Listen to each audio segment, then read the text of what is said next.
Let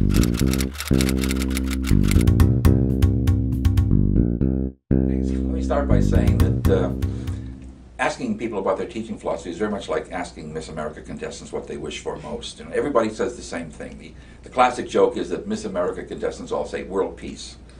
And I've read quite a number of teaching philosophies, and to their credit, they're all very much the same. You know, they want self-direction, they want critical thinking, they want all the things that I think every instructor wants for their students. So I want to say something a bit about mine, aspects of it that are different from world peace, for example. I think, like so many teachers, my teaching philosophy was shaped very much by the teachers who affected me. I was lucky enough to have quite a number of those over the course of my high school and especially university career. And in thinking about it, and I began teaching as an undergraduate, as a matter of fact. So I shaped my teaching philosophy fairly early, if implicitly rather than explicitly. And looking back at what had impacted me from those excellent teachers, I realized that it was mostly motivation. It wasn't so much critical thinking. I picked that up on my own.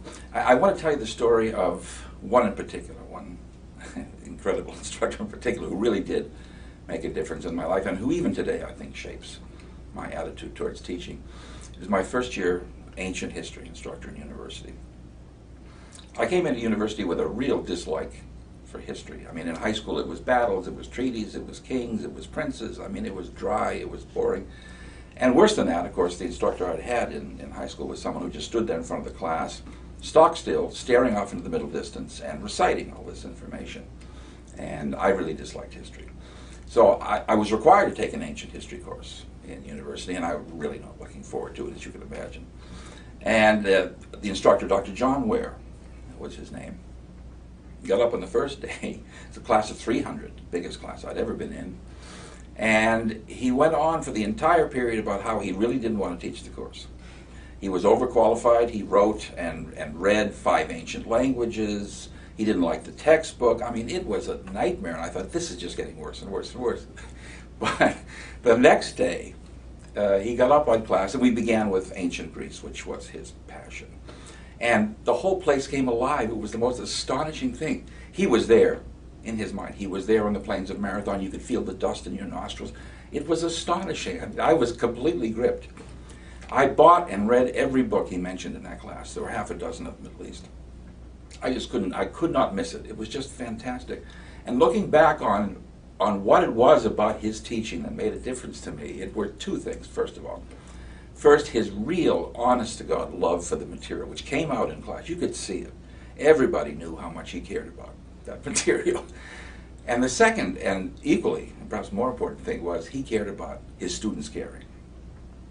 He cared that we saw the excitement, the interest, the importance of what he was talking about. And of course, he went well beyond political history. He talked about social history. He talked about economic history. He brought the past to life. He made it someplace you could live in your head. And I never forgot that. And it remains one of my great regrets to this day that I never told him how much his teaching had meant to me. That's a lesson I never forgot. At the time, I didn't realize that it would make any difference to him at all. It wasn't until many, many years later, when I myself became an instructor, that I realized how much it would have meant to him if I had told him what his teaching had done. So it's a mistake I'd never make again. So one of the things I think we realize as teachers is that most learning doesn't go on in the classroom. I mean, I'm a lecturer. I have large classes, 200 to 600 students. And students learn some things in the classroom, but most of their learning takes place as they reflect later about what they have heard, what they have seen, as they read the text and put it in the context of the lectures. So my feeling is that my primary function in class is to get students enthused, to get them excited. You know that if you go to a performance of anything, it's a play, it's a musical, doesn't matter what it is, you are caught up in the emotions that the performers show. If you watch, for example, a kiddie talent show, it's painful because they're sitting there looking like stunned mullets, you know, frightened and uncertain, and so you feel the same way. So I feel what you need to do as an instructor to get students interest in the material is to be interested yourself and to let that interest show. And so one of the things I try very hard to do is to convey my enthusiasm for the material. And if I succeed in that, then students will go out and learn on their own, as I did in that history class. So that's the main part of my philosophy. Keep students engaged in the material, get them enthusiastic and interested. There is, I now believe, no material, no information, no field which is not intrinsically interesting to somebody.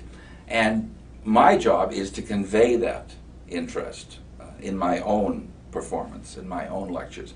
Now, I have it easy because I teach psychology, and of course it is intrinsically interesting, but it can be done, I think, for any field at all. And so that's the major part of my philosophy. Keep students enthused, excited about learning. The other thing I try to do very much is to teach what I call meta lessons. They aren't the content of the course. They aren't the facts, they aren't the theories, they aren't the hypotheses. They are instead ways of looking at the information, ways of understanding things.